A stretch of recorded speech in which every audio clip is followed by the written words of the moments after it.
사랑하는 일밖에 없습니다. 사랑합니다. 그렇게 하십시오.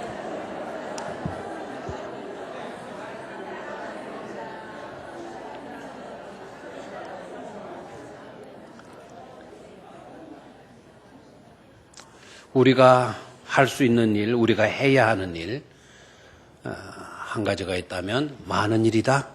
사랑하는 일, 사랑하는 일. 믿은 우리가 해야 할 중요한 과제는 바로 사랑하는 일. 미움 아닙니다. 시기 아닙니다. 질투 아닙니다. 다툼 아닙니다. 오로지 뭐밖에 없습니까? 사랑이에요, 사랑.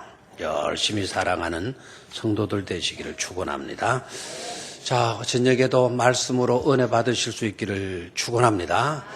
우리 병영 어린이 선교원들 학생들에게 하는 가문에게 준비됐나요? 하는 거예요. 준비됐나요? 그러면 여러분들은 잘하네요. 다 우리 병영 선교 어린이 집에 입학을 다 시켜 주도록 해야 되겠어요.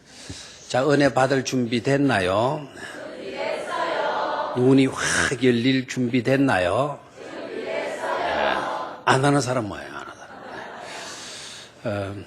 사실 제가 요사이 기억력은 많이 떨어지고 있지만 또 그러다가 좋아지는지 몰라요. 또 하나님 아시 못할 일이 없으니까. 그런데 성경에 대한 은혜를 많이 주셔가지고 약 한 달 사이에 아마 신학교에서 10년 공부할 분량을 한 것 같아요. 한 달 사이에. 굉장히 놀라웠어요. 약 A4 용지 300페이지를 썼어요. 안 놀래요? 300페이지. 뭐 30장 정도가 아니고 300페이지. 지금 우리 사무관사, 채집사가 지금 그거를 옮겨 타이핑한다고 출근하고 있어요. 지금. 오늘 또 제가 끄적거려놨어요. 끄적거려난 거. 이것도 이제 설교 마치고 나면 다시 정리하면 또 한 5장이 될 거예요. 5장.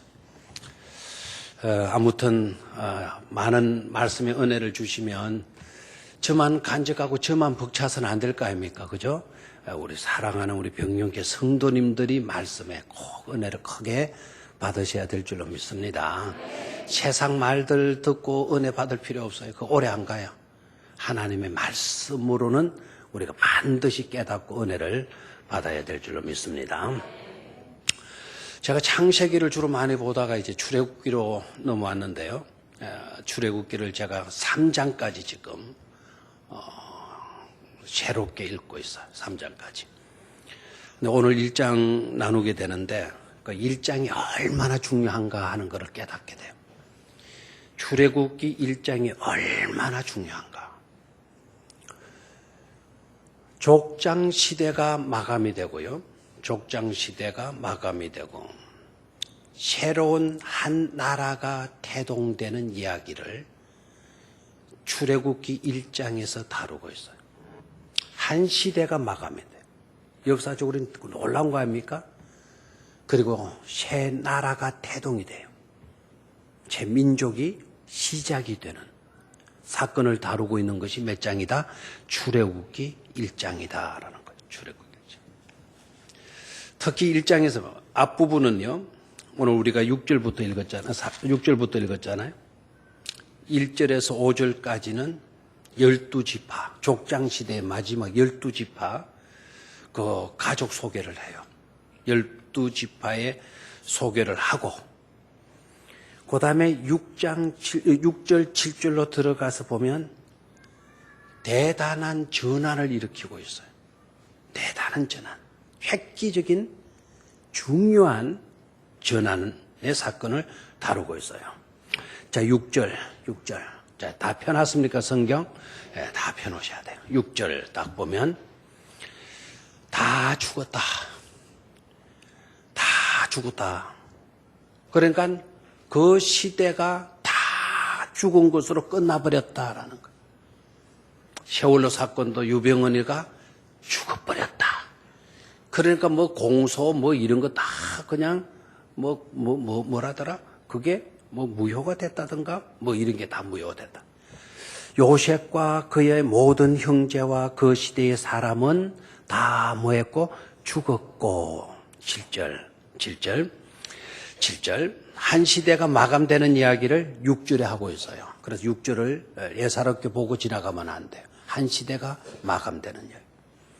7절 시작. 이스라엘 자손은 생육하고 불어나 번성하고 매우 강하여 온 땅에 가득하게 되었더라. 그래서 이스라엘 자손은 생육하고 번성했다. 불어나서 번성하고 매우 강하여서 온 땅에 마게 되었다. 가득하게 되었다. 온 땅에 가득하게 되었다. 무슨 말일까요? 한 국가의 탄생을 알리고 있는 거예요, 지금. 한 국가가 이제 시작이 되어질 징조를 나타내 보여주고 있는 것이죠. 그런데 문제가 있어요. 그런데 문제가 있습니다.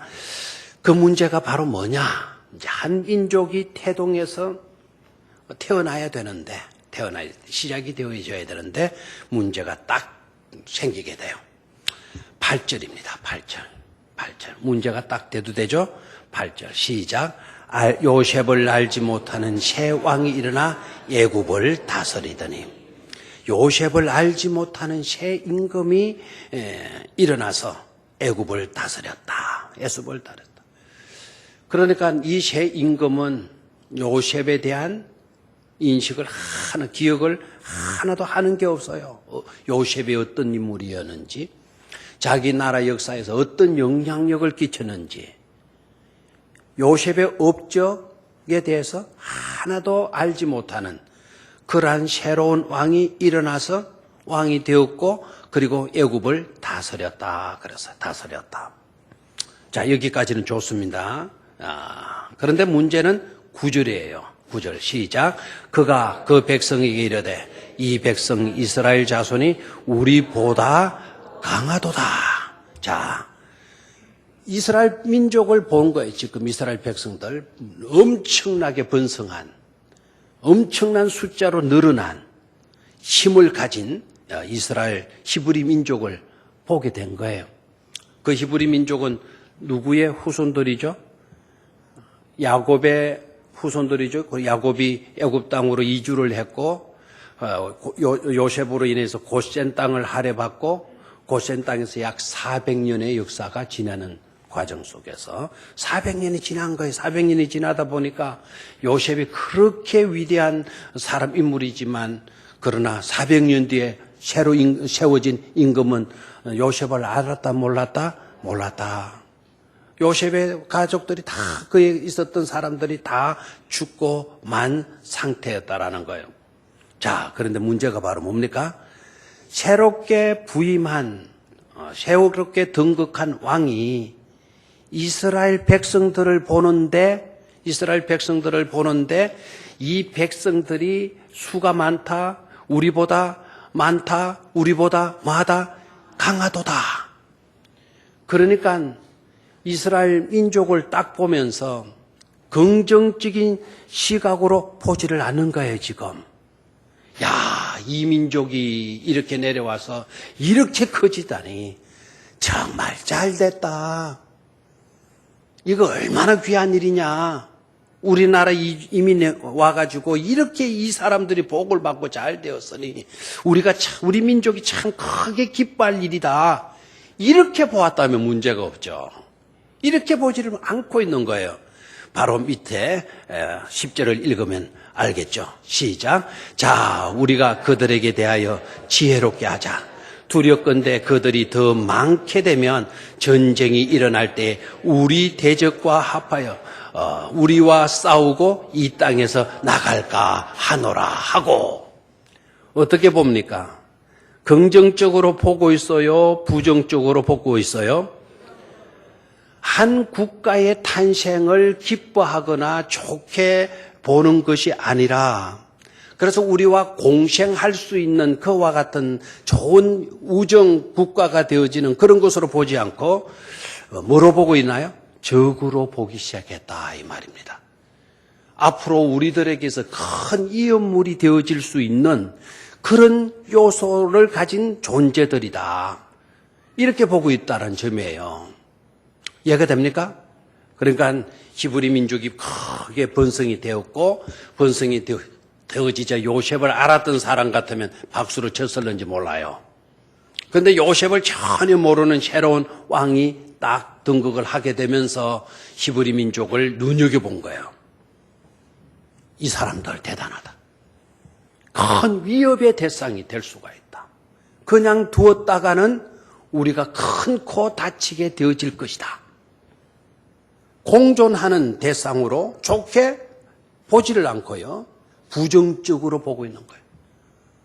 우리를 대적해서 오히려 우리를 대적해서 우리를 어지럽히고 우리를 끈누르고 그리고 나갈 그와 같은 존재들이다.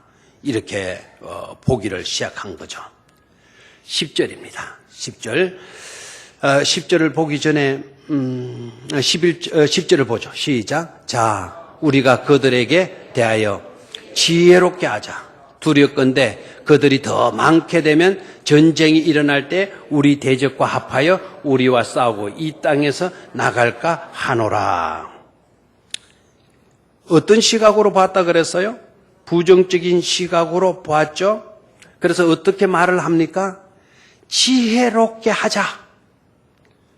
우리가 정말 정신 똑바로 차리고 지금 지혜롭게 대처하지 않으면 안 된다. 잘 다루어야지 얼렁뚱땅 그냥 지내갔다가는 큰일 날 일이다 이거. 미리 손 쓰지 않으면 우리가 큰 어려움을 겪게 될 것이다. 이렇게 생각을 하게 돼요. 자, 거기 옆에 10절에다가 동글레면을 딱 쳐놓으시면, 다 동글레면을 쳐야 되겠지만, 딱 동글레면을 쳐놓고요. 지혜롭게 하자라고 하는 그 밑에다가 밑줄을 딱 끊어주십시오. 지혜롭게 하자. 이 사람들도 어떤 것을 생각하죠? 지혜를 생각하죠, 그죠? 네, 지혜를 생각하고 있어요. 우리 예수 믿는 사람들도 중요하게 여겨야 될 게 뭐라 그랬나요? 지혜가 있어야 된다. 여러분, 지혜가 있게 되기를 축원합니다. 지혜 없으면 엉뚱한 일을 하면서 잘하는 것처럼 착각하고 살아요. 해서는 안 될 일을 하면서 나는 정당한 일을 하는 줄로 착각하고 살아요. 지혜가 없어서 그래요. 지혜가 없어서. 잘못된 삶을 살면서도 막 사명감에 충실해서 살아요. 뭐가 없어서 그러냐? 지혜가 없어서 그래요. 그래서 우리는 뭐가 있어야 돼요? 지혜가 있어야 돼요. 지혜가 있게 되기를 축원합니다. 지혜가 있어야 돼요. 그런데 중요한 거는 우리 믿는 사람들만 지혜를 중요시 여기는 게 아니고 다른 나라 사람들, 교회 밖의 사람들도 뭐를 중요하게 여긴다? 지혜를 중요하게 여긴다. 그런데 그들이 생각하는 지혜가 어떤 것인가를 봐야 돼요. 그들이 생각하는 지혜를 제가 가지고 있는 영어 성경으로 제가 보니까 이렇게 되어 있어요. Come, 오라, 자. We must deal shrewdly라고 해서 shrewdly with them. 우리가 다루어야 된다. must deal, 다루어야 된다. shrewdly로 다루어야 된다. 누구를? with them, 그들을 대할 때 우리는 shrewdly로 대해야 된다. 그 shrewdly가 우리 성경에는 지혜롭게라고 번역을 해버렸어요. 잔인하게. 뭐라고요? 잔인하게. 빈틈없이 뭐 해야 된다? 다루어야 된다. 이 사람들을 다루는 데 있어서 허점이 나타나서는 안 된다라는 거예요. 제가 방금 스루들리를 뭐라고 이야기했죠? 잔인하게가 아니고 빈틈없이. 잔인하게는 그 밑에 또 하나 나오기는 해요. 잔인하게. 나 조금 이따 하죠. 뭐 없이 다루어야 된다? 빈틈없이 다뤄야 된다. 빈틈없이 다뤄야 된다. 그래서 내놓는 정책이 바로 뭔고 하니까요. 탄압 정책을 내려요. 빈틈없이 맞아 다뤄야 된다. 지혜롭게 다뤄야 된다. 다루지 않으면 큰일 난다. 자, 보십시오. 이스라엘 민족이 뭐 했습니까? 크게 번성해서 이제는 국가가 되어지는, 태동이 되어지는 그와 같은 시점에 왔다 그랬죠. 그런데 지금 그렇게 되어지니까 이스라엘 백성에게 뭐가 닥칩니까 지금? 탄압이 주어지게 되잖아요. 요셉을 알지 못하는 왕으로 인해서 탄압이 주어지게 돼요. 그 사람들도 지혜롭게 다루어야 된다. 철저하게 다루어야 된다. 빈틈없이 다루어야 된다. 라고 생각을 하고 그렇게 이제 정책을 펴는 거예요. 그렇게 해서 펴는 정책 첫 번째가 뭐라고요? 탄압 정치잖아요. 탄압 정치. 무슨 정치? 탄압 정치. 지금 북한이 김정일이가 죽고 그 다음에 그 아들이 됐죠? 그러니까 나는 김정일이는 형이고 김정은이는 동생인 줄 알았어요. 그 집안은 어떤 확률도 없는 것 같아요. 김정은이가 아버지고, 김정일이가 아버지고 죽었죠? 그리고 그 아들이 누굽니까? 김정은이가 나이도 어른 게 딱 올라갔잖아요. 뭐라 그러나요? 그 직위가 뭡니까? 우리나라가 대통령이고, 수상도 아니고, 뭔가, 위원장인가, 예? 무슨 위원장? 합시다. 그 위원장에 대해서 김정은이가 딱 되자마자, 나이 어린 김정은이가 딱 되자마자 펼친 정책이 뭔지 압니까? 공포정책, 공포정치. 자기의 고모부, 자기의 고모부도 그 대단한 사람도 딱 죽여버려요. 나를 우습게 보지 마라. 우리 고모부도 내가 이렇게 처형해버린다. 나를 똑바로 봐라. 그래서 전부 다 이렇게. 공포정치예요. 공포정치. 새롭게 애굽의 왕으로 등극한 바로가 지금 탄압정책을 쓰게 되는 거예요. 무슨 정책? 탄압정책. 자, 이 탄압정책이 여러분 어떻습니까? 과연 이게 지혜로운 일이냐라는 거죠. 이게 지혜로운 일이냐. 존 깔뱅의 이야기가 너무 우리에게 심금을 때리는 지적을 하고 있어요. 이 바로의 이 탄압 정책에 대해서 우리의 심금을 울리는 지적을 해요. 그는 이렇게 이야기를 해요. 당시의 이스라엘 백성은 분리하여 따로 살았고 애굽 사람들이 살고 있는 영역 속에 살고 있지 않고 따로 떨어져 살았고 그래서 애굽 사람에게 전혀 위협적인 존재가 아니었다. 나라를 전복시킬 수 있는 그와 같은 입장에 있는 그런 존재가 아니었다. 그럼에도 불구하고 애굽 왕은 아직 일어나지도 않은 일을 최악으로 가정해서 접근했다. 아직 일어나지도 않은 일을 이 백성들이 나가서 적들과 손잡아서 전쟁을 일으키려고 그런 꿈도 생각도 하지 아니하는 그와 같은 처지에 있었는데도 그것을 최악인 것으로 가정을 해가지고 접근을 했다. 앞으로 전쟁이 일어나면 자신들을 대적하게 되어지고 우리와 싸우고 결국에서는 우리나라에서 탈출해서 나가게 되어질 것이다. 이와 같은 일들은 전형적인 악인들이 행하는 하나의 사례라고 이렇게 지적을 해요. 그와 같은 짓들은 누가 하는 짓들이라고요? 나쁜 악한 사람들이 하는 짓들이라고 이렇게 평가를 했습니다. 정말 깔뱅의 지적대로요. 이 당시의 바로 왕은 악한 사람의 대명사가 되어져 버렸고 이스라엘 백성들에게 있어서는 오늘 우리들에 보면 적 그리스도가 되어지고 만 거죠. 이스라엘 백성들에게서 살인마가 되어진 거죠. 오늘 이 시대에 이야기를 했다면 히틀러와 같은 그런 악한 사람으로서의 바로가 되어진 것 아닙니까? 여러분 아시죠? 모세로 인하여서 유아 대학살령을 누가 내려요? 이 바로가 내리지 않습니까? 일어나지도 않은 일을, 있지도 않은 일을 가상하는 거예요. 있으면 어떻게 하나? 사랑하는 성도 여러분, 오늘 우리들의 삶 속에서 가장 조심해야 될 요소, 가상적인 일을 가정하지 마세요. 믿음으로 우리는 바라보고 믿음으로 해석을 해야지. 왜 우리가 있지도 않은 일을 꾸미는 것입니까? 미리부터 예측하는 것입니까? 왜 그렇게 가정하는 것입니까? 이게 하나님의 섭리와 하나님의 역사 방법을 가로막는 무서운 요소가 되어지는 것임을 깨달아야 돼요. 있지도 않았어요. 생각지도 않은 일을 지금 생각하는 거예요. 가상을 하는 거예요. 그런 일이 일어나면 어떻게 하지?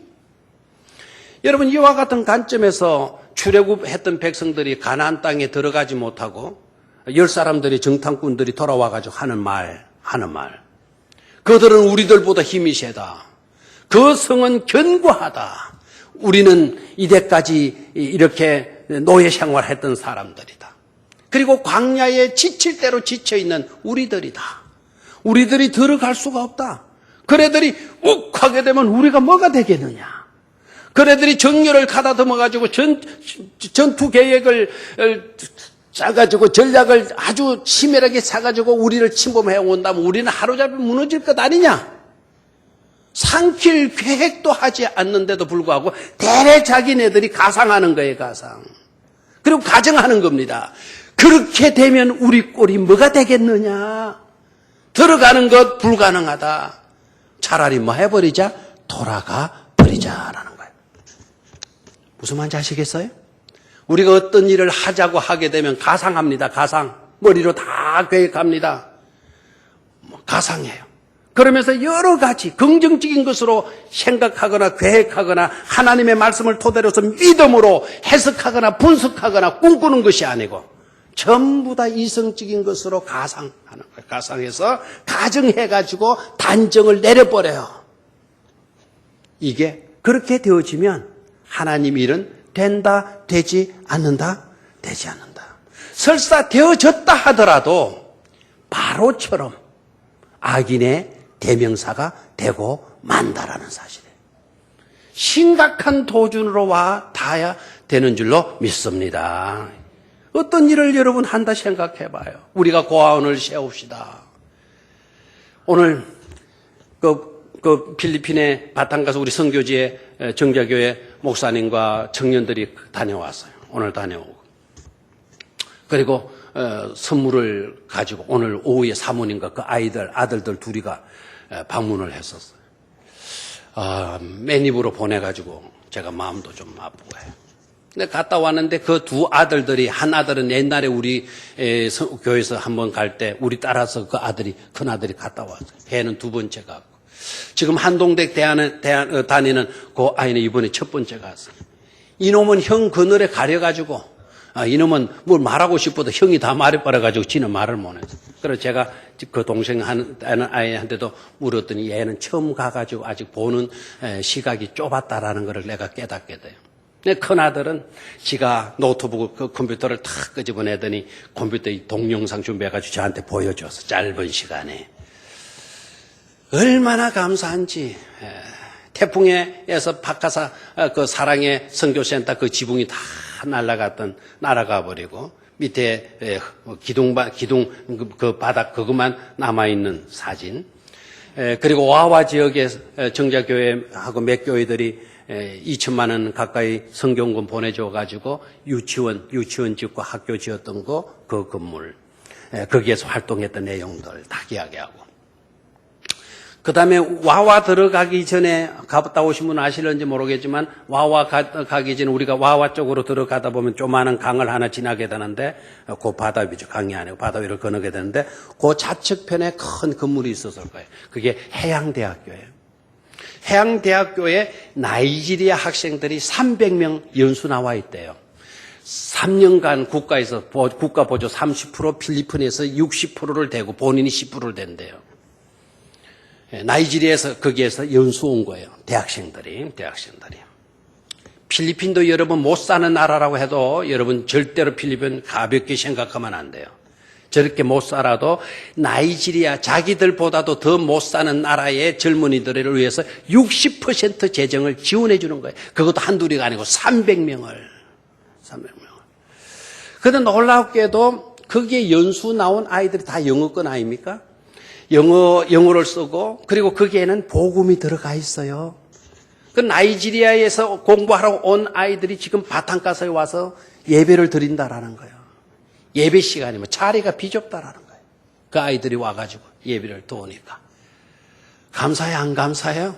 감사하죠, 감사하죠, 감사하죠. 만약에 필리핀 정부에서 아유 우리도 어려운데 우리도 와와 같은데 그 바로 옆 동네에 그렇게 어려운 사람들이 있는데 뭐 여기에 나이지리아 사람들, 아프리카 사람들 60% 학비를 우리가 지원해 줄 이유가 어디에 있냐? 뭐 이런 식으로 나왔다 생각해 봐요. 일들은 꼬이고 힘들겠죠. 힘들겠죠. 여러분, 가상적 가정 한번 따라하시오. 가상적 가정. 가상적 가정. 있지도 않은 일을 있을 것처럼 가정하는 거예요. 있는 것처럼 가정을 하는 거예요. 그렇다면 여러분, 믿음도 사실은 그런 내용이에요. 믿음은 바라는 것들의 뭐라고요? 실상이에요, 실상. 그게 믿음으로 보아진 것이 아니죠. 있지도 않는 일을 가상해서 가정해버리고, 그리고 뭡니까? 학살 정책으로 나가는 거예요. 학살 정책, 압박 정책으로. 무슨 정책이라고 그러나요, 제가 방금. 탄압 정치로 들어가잖아요, 탄압 정치. 믿음으로 해석했다면, 야, 저들이 저렇게 복받아가지고 번성하게 되어졌는데, 얼마나 감사하냐. 우리나라 이민 와가지고 저들이 저렇게 복을 받아 잘 된 것을 보면 너무 좋은 일이 아니냐. 그리고 지금까지, 옛날에는 어떻게 했는지 모르지만, 지금까지 자기 나라에 있어서는 없어서는 안 될 중요한 역할을 맡고 있잖아요. 어떤 일을 맡고 있죠? 중노동을 하는 거예요, 노동. 어려운 일들, 우리로 말하면 3D의 업종에 관계된 것들을 이들이 다 맡아서 해주는 거예요. 그것도 하나도 문제없이. 주어진 일들 너무나도 잘 감당해 주고 있는 거예요. 그러면 믿음으로 좋은 일을 해서 저들은 이때까지 400년의 역사와 우리와 지내왔지만 우리와 한 번도 다툰 적이 없다. 우리 것을 탐하거나 우리에게 와서 도둑질을 하거나 우리 시민에게 뭐 욕설을 하거나 이런 일이 없었지 않느냐. 저 민족은 탁월한 민족이다. 특이한 민족이다. 저런 민족이 우리와 함께 지낼 수 있는 것은 얼마나 좋은 일이냐. 좋은 것을 가상해서 좋은 쪽으로 해석을 했다면 아마 이 바로는 최고의 왕으로, 존경받는 왕으로 우뚝 서게 되어졌을 것입니다. 역사상 그런 왕으로 또한 기록이 되어졌을 것입니다. 그런데 있지도 않은 일을 가상해가지고 압박 정치로 누르는 거예요. 결과는 뭐라고요? 악인의 대명사가 되고 말아서요. 3단계 학대 정책을 쓰는데 3단계 학대 정책 첫 번째 뭐냐? 고역과 학대를 통해서 탄압을 하는 거예요. 무슨 일을 시킨다? 힘들고 어려운 일을 시켜가지고 그들을 많은 거다 학대하는 거예요. 누르자는 거예요. 누르자. 아이를 그래서 낳지 못하게 하자. 인구 성장 정책을 막아버린 거예요. 인구 억제 정책을 편 거예요. 고역을 통해서, 학대를 통해서. 11절을 같이 읽습니다. 시작. 감독들을 그들 위에 세우고 그들에게 무거운 짐을 지어 괴롭게 하여 그들에게 바로를 위하여 국고성 비돔 람셋을 건축하게 하니라. 그래서 고역을 시키는 거예요. 지금도 애굽 쪽에 가서 보면 지금 현대의 크레인 같은 그런 건축 장비를 가지고도 저런 건축을 했겠나 싶을 정도로의 건축을 이때 당시 벌써 해버렸다 이거예요. 했다 이거예요. 불가사의한 일들 아닙니까? 지금 오늘날 장비들이 얼마나 좋습니까? 그런 장비들이 하나 없는 그때 그 시절, 적어도 3000년 전에 지금부터 그 엄청난 건축을 하게 된 건 전부 다 육체적인 노동 아닙니까? 그 일들을 누가 한 거죠? 바로 이스라엘 민족들이 한 것 아닙니까? 아이 못 낳게 하려고. 아이 못 낳게. 더 이상 인구 붙지 못하게 하려고. 그런 탄압 정치를 한 거예요. 그런데 하나님의 섭리는 놀랍죠, 그죠? 그런 탄압 정치를 펴면 펼수록 이스라엘 민족은 줄어져요? 인구가 점점 줄어져요? 아니면 인구가 점점 많아져요? 어떻게 돼요? 많아지잖아요. 제가 만약에 그때 바로였다면 저는 좀 지혜가 있잖아요. 왜 가사로운 조실 아무도 그렇게 안 믿어주네요. 참 기분 나쁩니다. 좀 세워주는 게 없어요. 자기 교회 목사 좀 세워주면 어떻습니까? 좀 못났더라도 좀 좋게 봐주면 얼마나 좋습니까? 예. 나 같으면 이렇게 했을 것 같아. 그런 중노동 시키는 게 아니라 한 집 건너 하나 넣자. 이런 정책. 둘도 많다. 우리 옛날에 많이 한 거 있는데 하나 넣고 잘 기르자. 하나 넣고 잘 기르면 열 아들 부럽지 않다. 막 이런 정책을 애국 사람한테 펼쳤을 것 같아. 우리나라 그 정책해서 많이 먹혔잖아요. 그래서 지금 우리나라는 아이가 많아요, 적어요? 적어요. 지금 우리나라는 아이가 적어가지고 고민하잖아요. 뭐 하라고? 많이 나라고. 그래서 세 사람 놓으면 학비도 없다. 다 대준다. 전시에 마음대로 전시 들어가도 해준다. 이런 해줘도 안 놀라고 그러네요. 그때 바로는 억압 정치, 탄압 정치를. 두 번째, 그럼에도 불구하고 인구가 줄어지질 않으니까 산파들을 불러요. 산파들이 누구냐면 십브라라고 하는 사람하고 부하라고 하는 두 조사는 지금으로 말하는 간호부장 정도 되는 사람이에요. 간호의 부장들을 선택을 해서 남자아이거든 뭐 해버려라. 죽여버려라. 자, 여러분, 악인의 대명사가 어떻게 보면 그냥 힘든 일만 시키는 것도 그것도 악한 사람인데, 그런데 남자아이면 어떻게 하라고 그랬어요? 죽이고 여자아이거든 뭐 해라. 살려두어도 좋다라고 하는 거예요. 죽이는 정책을 펴게라. 이제는 죽이라는 거예요, 죽이라. 자, 여러분 생각해봐요. 바로가 귀한 생명을 죽이라고 이야기를 하는 거예요. 이 죽이는 것은 하나님의 창조의 섭리와 맞을까요? 맞지 않는 것일까요? 인간을 창조하신 하나님의 창조 섭리와는 정반대예요. 오히려 보면 그거를 도전하는 거예요. 생육하고 번성하라고 했는데 그것을 가로막기 위해서 남자아이를 심지어 죽이기까지 해버렸다.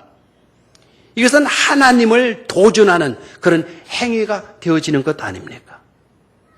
새 생명이 태어난다는 그 기쁨, 그 감격, 그 감격을 몽땅 썰어버리고 잔인하게 그 심령들을, 그 생명들을 죽여버리는 그 일들을 시키고 있더라 이겁니다.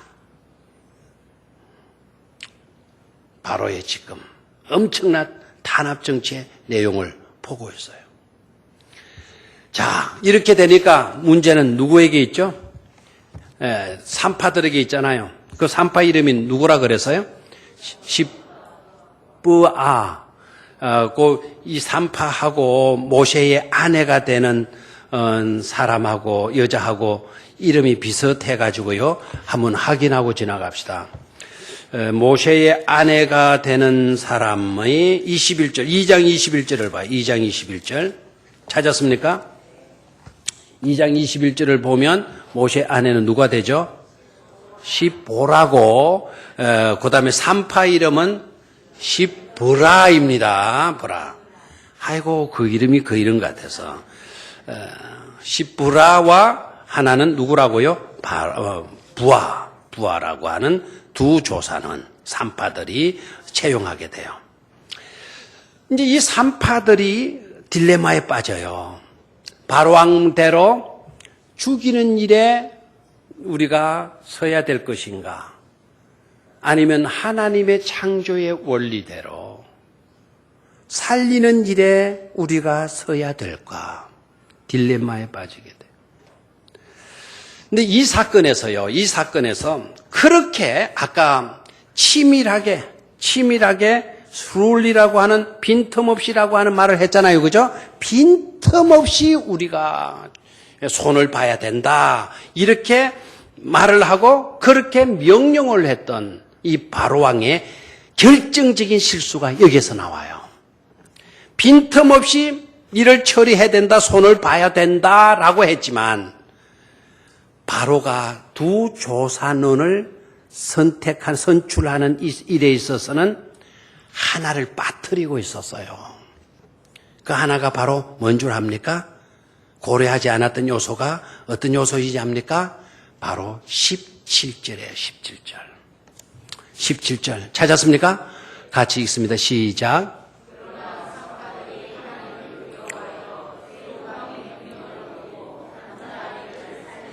결정적인 실수가 바로 뭐였나요? 그 산파들이 하나님을 두려워하는 사람인지 아닌지라는 이거를 확인하지 못했다라는 사실이에요. 요사이로 말하면 이력서를 딱 보고 기독교인인지 기독교인이 아닌지 그 구분하는 한이 없었다 이거예요.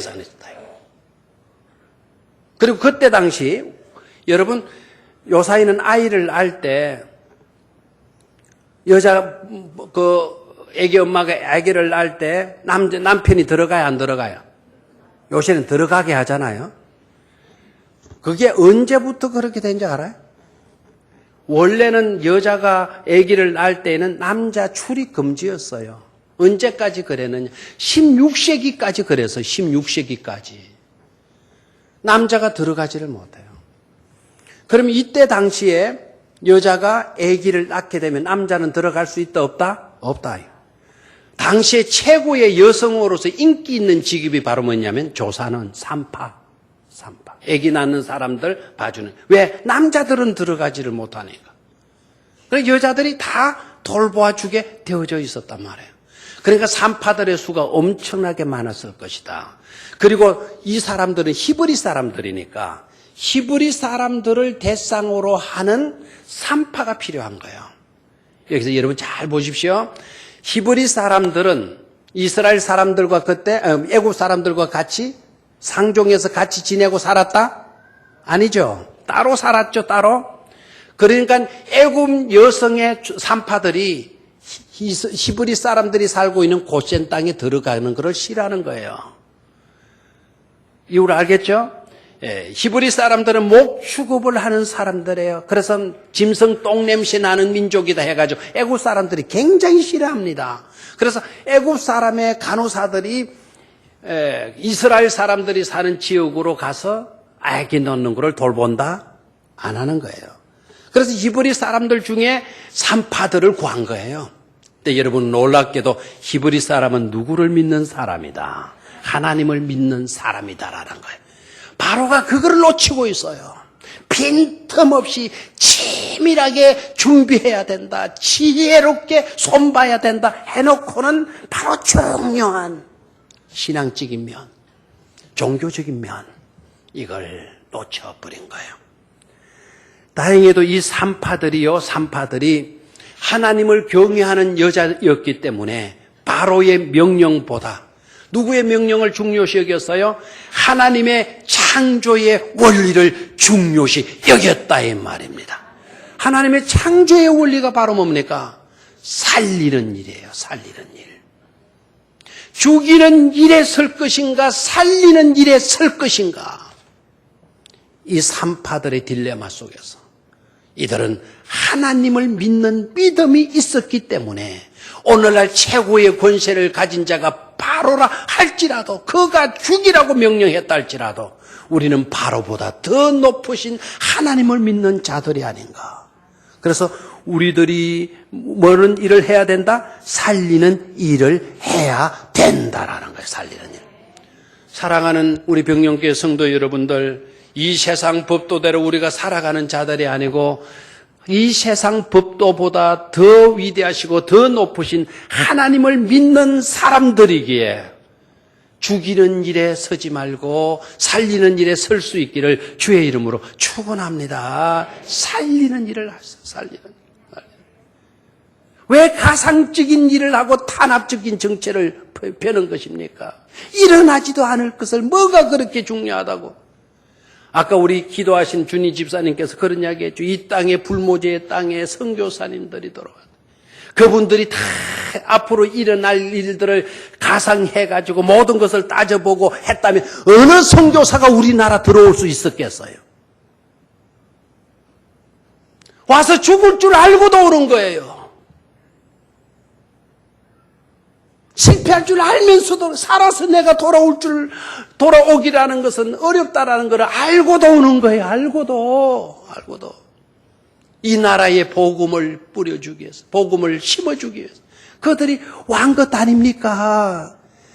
이 나라 복음 들어올 때 우리나라 문호가 개방이 됐었나요? 우리나라가 복음을 받아들일 그와 같은 분위기가 되어 있었나요? 불교에다가 유교에다가 온갖 무당에다가 온갖 미신에다가 어떻게 우리가 복음을 받아들인단 말입니까? 긍정적인 요소는 하나도 없어요. 가상했다면. 그러나 복음의 역사를 믿고 섭리하시는 하나님의 역사를 믿고 가서 죽을지언정, 가서 우리가 가진 모든 것을 뺏길지언정 우리는 들어가겠다. 그런 믿음이 있고 그런 믿음을 가진 자들이 우리나라로 들어왔기 때문에 오늘날 처치에 이렇게 아름다운 십자가가 세워지고 예수 믿는 사람들이 일어나게 되고 이제는 복음을 받았던 우리가 세계를 향해서 선교사를 파송하는 그런 복된 나라가 되어진 줄로 믿습니다. 죽이는 일에 하지 말고 살리는 일에 적극적일 수 있기를 주의 이름으로 축원합니다. 자, 그러면 히브리 이 산파들 19절 21절을 보도록 하겠어요. 시작. 산파가 바로에게 대답하되 히브리 여인은 애굽 여인과 같지 아니하고 건장하여 산파가 그들에게 이르기 전에 해산하였더이다. 하나님이 그 산파들에게 은혜를 베푸시니 그 백성은 번성하고 매우 강하여지니라. 그 산파들은 하나님을 경외하였으므로 하나님이 그들의 그 집안을 흥왕하게 하신지라. 여러분, 이 말을 19절 봐요. 19절 18절은 바로의 명령이에요. 19절은 그 바로가 와서 문책을 하는 거예요. 너네들 죽이라 했는데 왜 남자아이들을 살려두었느냐? 이거 심각한 문제죠. 이거는 뭐 경찰들이 끌고 가서 경찰들이 신문하는 게 아니에요. 바로가 직접 신문하는 거예요. 이 산파들이 바로 왕 앞에까지 끌려갔다 생각하면 돼. 바로 왕이 화가 나서 왜 죽이라 했는데 너네들 살렸어. 그러니까 산파가 뭐라 이야기해요? 산파가 바로의 신하에게 경찰국장에게 대답했다 그랬습니까? 19절 산파가 누구에게 대답하여? 바로에게 대답하되 히브리 여인은 애굽 여인과 같지 아니하고 건장하여 산파가 그들에게 이르기 전에 해산하였더이다. 저를 봐요. 거짓말, 참말. 거짓말, 참말. 거짓말도 해도 된다, 안 한다? 거짓말입니까? 참말입니까? 참말이에요, 참말. 이 애굽 산파들이요, 얼마나 대단한 교양이 있고 믿음이 있는 여성들인가를 입증해주는 중요한 구절이에요. 은근슬쩍 당신이 속하여 있는 애굽 나라 여자보다 우리나라 히브리 여인이 더 우세합니다. 은근히 자기 동족을 세워주고 있어요. 세워주고. 우리가 더 낫습니다. 이걸 가리켜서 간접 부양이라 이렇게 하거든. 간접적으로 남을 일으켜 세우고 간접적으로 자랑하고 드러내어 주는 거. 무슨 말인지 알겠어요? 여러분, 간접살인 합니까? 간접살인? 간접살인이 어떤 거죠? 내가 직접 그 사람을 죽이지 않았어요. 근데 그 사람이 죽은데 내가 살인자로 가담했어요. 간접살인자일 수 있어요. 여러분, 고속도로를 달리는데, 시골길을 달리는데 막 쌍라이트를 탁 켜가지고 신나게 달렸어. 나는 밝고 좋아. 근데 상대방 차가 딱 오다가 쌍라이트가 앞이 가가 안 보이는 거에 헤드라이트 밝아가지고 그래서 전봇대 들어받고 죽었다? 지가 들어가서 박아서 죽었어요? 근데 이 사람은 쌍라이트 끄고 사고 났구나 하고 휘파람 불고 지는 구정에 갔습니다. 세상 법정에서는 그를 구속하지 못해요. 그럼 하나님 앞에 가서는 여러분 그 사람 너는 살인자야. 하나님은 아실까요? 모르실까요? 아셔요. 그게 그와 같은 것이 간접살인입니다. 간접살인. 다윗에게 사울을 비참하게 죽게 만든 사람이 누구일까요? 여러분 사울이 비참하게 죽잖아요. 다윗 시기하고 질투하다가 비참하게 죽어가요. 그런데 사울이 비참하게 죽어간 거는 자기의 인격 관리가 안 됐고 신앙 관리가 안 됐고 그렇기 때문에 그랬을까요? 아니죠. 사울이가 비참한 인간으로 비참한 죽음을 죽게 된 것에는 간접적인 살인자가 있었어요. 그 간접적인 살인자가 누군지 알아요? 바로 이스라엘 백성들이에요. 사울이 죽인 자는 천천히요. 다윗이 죽인 자는 만만이다. 그 노래 불렀어. 그 노래 부르는 게 뭐가 잘못되었습니까? 사실인데요. 근데 그 말 때문에 사울은 그때부터 전락해버린 거예요. 말 한마디 하더라도 여러분 잘하셔야 돼요. 나는 살인 안 했는데요. 온전하지 못할 수도 있어요. 하나님 앞에 가면 여러분 수많은 사람들을 죽일 수도 있었다는 거예요. 말 한마디 잘못. 스트레스 주고. 그래서 상대방이 쓰러져 죽었다. 내가 직접 죽인 것은 아니지만 그 사람이 스트레스를 준 그 일로 그 사람이 안 좋게 되어서 죽고 말았어. 간접적인 살인이에요. 우린 조심하셔야 돼요. 히브리 산파들은 반대예요, 반대. 우리 여성들, 우리 이스라엘 여자들은 애굽 여자들보다 다릅니다. 그래서 가는 데마다 도착하자마자 119 구급 때 막 그냥 출동해가지고 가면 벌써 엥 하고 벌써 나왔습니다. 애기 날 징조가 보입니다. 산파님 어서 오세요. 전화 받고 전화도 없었지만 연락 받고 가게 되면 막 이제 챙겨가지고 닝것줄이나 솜이라도 몇 개 챙겨가야 안 되겠으면 챙겨가지고 훌러부터 그 지문 내부터 되면 에에에 벌써 나가지고 우른다 이게. 벌써 나가지고 돌 지낼 때가 다 돼버렸다. 하나님께서요 이스라엘 민족에게 출산의 능력을 줄 수 있잖아요. 출산의 능력. 아기를 쑥쑥 잘 낳도록 하나님께서 복을 줄 수 있잖아요. 가보니까 진짜 난 거 많아요. 그러면서 간접적인 자기 민족이 우시하다라는 것을 바로 앞에 최대의 권력자 앞에 탁 내세우면서 최고의 권력자의 말을 무섭게 해버려요. 죽이라. 네가 백날 죽이려 한들 하나님이 역사하시는데 우리는 죽일 수가 없더라. 최고의 권력자의 그 권세를 무력하게 만들어 주고 있잖아요. 그래서 하나님 플러스 히브리 여인들 해가지고 바로가 최후를 당해요. 아주 통쾌한 장면이 일어나게 되죠. 자, 오늘 시간이 다 돼서 더 중요한 몇 가지를 더 해야 되는데 못 하고 있어요. 자, 정리를 하겠어요. 그 결과로 어떻게 되느냐? 20절, 21절 방금 읽었죠, 우리가. 그죠? 히브리 여인들의 이 믿음의 행동의 결과, 믿음의 행동의 결과가 어떻게 나타나느냐? 하나님께서 이들에게 뭐를 베풀어 주셔요? 은혜를 베풀어 주셔서 잘 봐주시는 거예요, 이 산파들을. 그렇죠? 그래서 이스라엘 백성들은 더욱더 뭐하게 되었고, 번성하게 되었고, 그리고 이들은 어떻게 됐죠? 복을 받아서 그 집안이 다 뭐하게 됐다? 흥왕하게 되었다라는 거예요. 되었다. 아멘입니까? 자, 오늘 말씀을 정리하죠. 출애굽기 1장은 대단히 많은 장이다. 중요한 장이다. 중요한 장이다. 번성해서 잘된 일인 줄 알았는데 일단은 번성해서 잘된 일로 인하여서 엉뚱하게 어려움을 겪게 되었다.